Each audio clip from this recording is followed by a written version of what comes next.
Yo, what's going on, guys? Mush back at it with another video, here to talk about Stellar Blade on PC, but when I recorded this video, the leak by PlayStation, the oopsie daisy, didn't happen. So, Stellar Blade was initially scheduled for June the 30th, however, it seemed like it got moved up to June 11th. The PlayStation official channel leaked the trailer, accidentally uploaded it. It has since been removed, but it's called Stellar Blade Complete Edition, and it includes some DLC and things of that nature. It looks to be also coming on PlayStation 5, but this Complete Edition, the trailer says pre-order now, so we'll have an idea of what this price point is by the time we get the official listing and everything like that. But yeah, quite an oopsie daisy as far as that's concerned. But yeah, you've got a lot of new features coming to the PC version as well. I'll break it all down in a future video, but just wanted to make note of the June 11th date. It's gonna have your gamut of PC features, DLSS,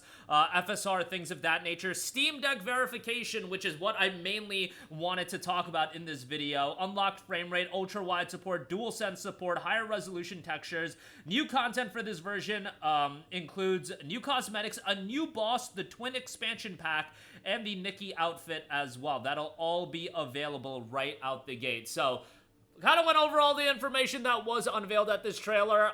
Given the emphasis they're putting on this release, I do, fingers crossed, hope that this is going to be a good PC port, and I think, you know, you guys are going to end up being pretty happy with it. So, enjoy the rest of the video. It still kind of goes over my thoughts that are relevant to this release on how big I think this is game gonna be, and the potential. I think this game has potential to do huge numbers, as I'm going to illustrate and articulate my reasoning in the rest of this video. So, enjoy. Sorry about how disconnected this video is. The leak literally just happened, and I gotta scramble to edit the video and everything like that. You guys get the idea, but excited for that. Hopefully, pre-orders do open up very soon. So, I'll catch you guys in the next one. Enjoy the video. Peace! Want to give you guys a brief update on Stellar Blade's PC release. This is going, I guess, a little bit under the radar as far as this bit of news, just because it was a simple tweet that was put out, but I think it's very exciting news, so want to talk a little bit about that, and I also want to give you guys my overall anticipation of how the game is gonna do, and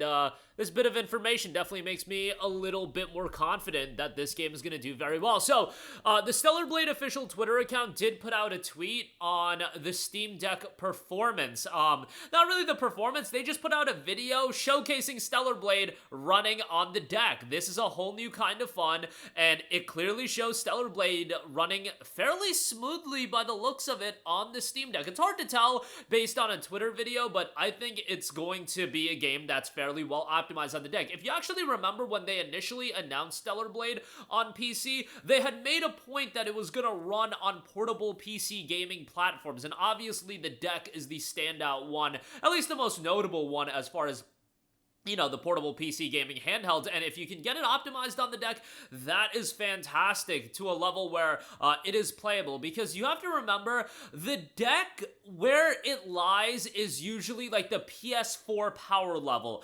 Certain games that are next-gen, so to speak, like PS5 only titles, if they have good scalability, they can run on the deck, and we've seen a lot of games be able to be played on the deck that are next-gen titles, but, you know, that's where you get into a bit of a crapshoot. Like, Doom the Dark Ages is coming out tomorrow, and from what I know about that game runs very, very poorly on the deck. So that's an instance where a PlayStation 5 era game cannot be playable on the deck, or at least not at a good level. Stellar Blade, on the other hand, very much has impressive visuals. It's a stylish game, and you want to have a good enough frame rate where the game is still playable as a fast-paced action game, and it looks like you are going to have that, so that's incredibly exciting. Now, Stellar Blade, just to talk a little bit about this PC release, I think has the potential to be the biggest PlayStation published game on PC outside of Helldivers 2.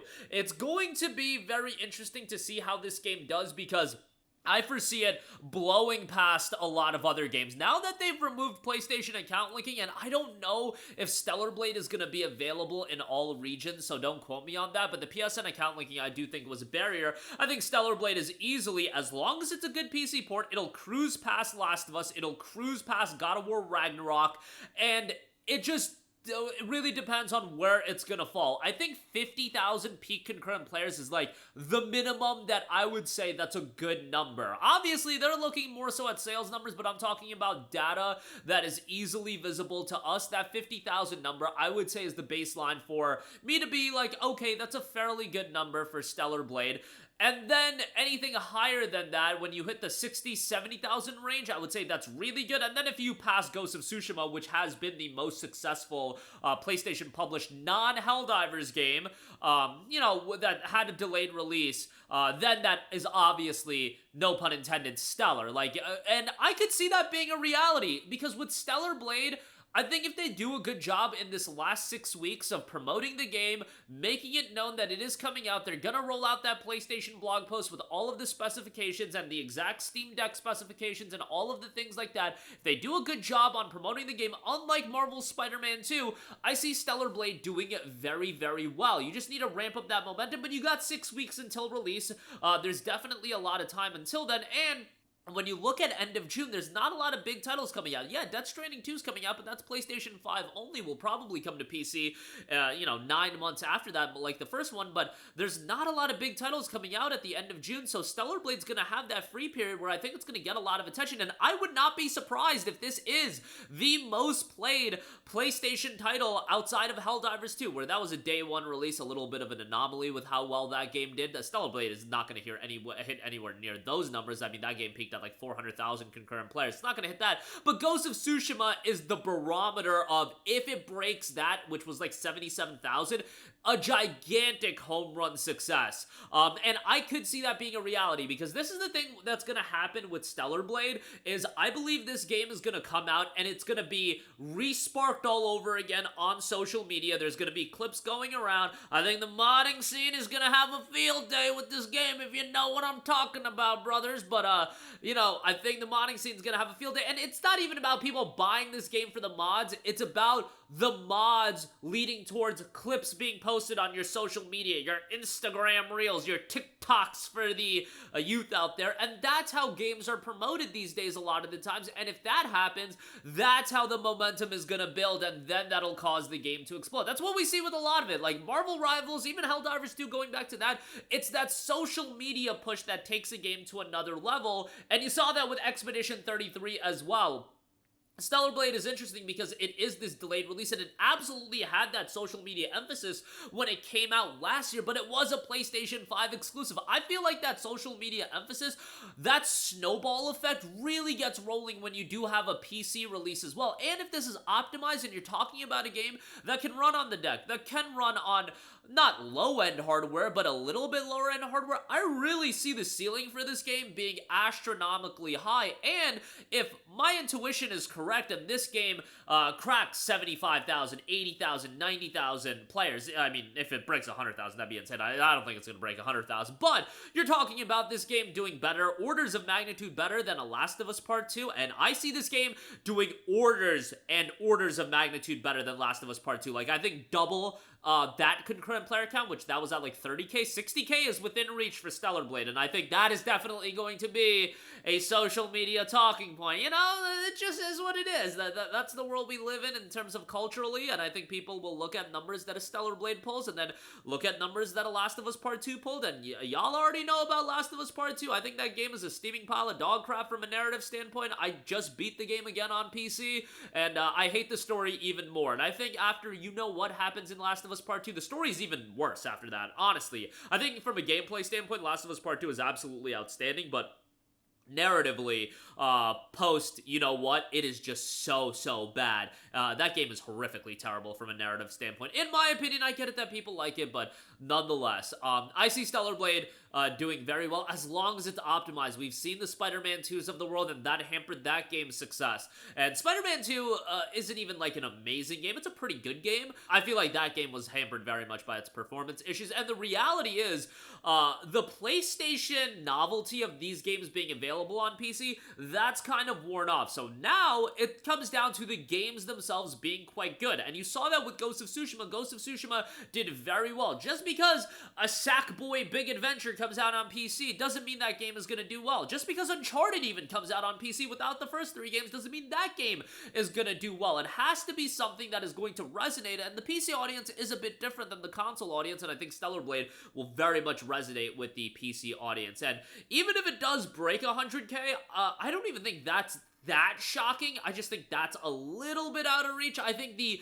80K number would be a slam dunk home run success for this game. And if you're talking about it being optimized to the level of it running well on the deck, like we saw in this clip, that is pretty exciting. And I think that opens up this game doing very well. It comes down at this point whether or not it's a good PC port. We already know the game is at a high quality level. We already know that social media, this game is going to resonate really strongly. If the modding scene is there, it's going to do very, very well. It really comes down to Shift Up doing a banger port at this point. But that'll do it for me. Let me know your expectation and anticipation level for Stellar Blade. I imagine it's going to be $60. Would not be shocked if it's $70, but hopefully it's a $60 price tag. We'll see how that turns out. It is listed for June of 2025, and June 30th, I believe, is the date. It's just listed for June.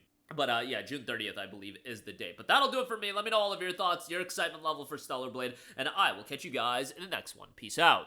Hey, what's going on, guys? Mush here again. Hope you enjoyed the video. As you guys might know, YouTube's notification system is sometimes a little bit wonky, even if you're subscribed to the channel. Maybe you're not abundantly aware that I uploaded a video. To remedy that situation, make sure you hit the bell notification button. This way, whenever I upload a new video, and I try to upload as consistently as possible, you will be notified directly of the upload, and you can watch it as soon as it goes live. I would really appreciate if you guys hit that button so you can stay up to date with all of the content I'm posting. But as always, guys, thanks for watching, and I'll catch you guys in the next one. Peace out.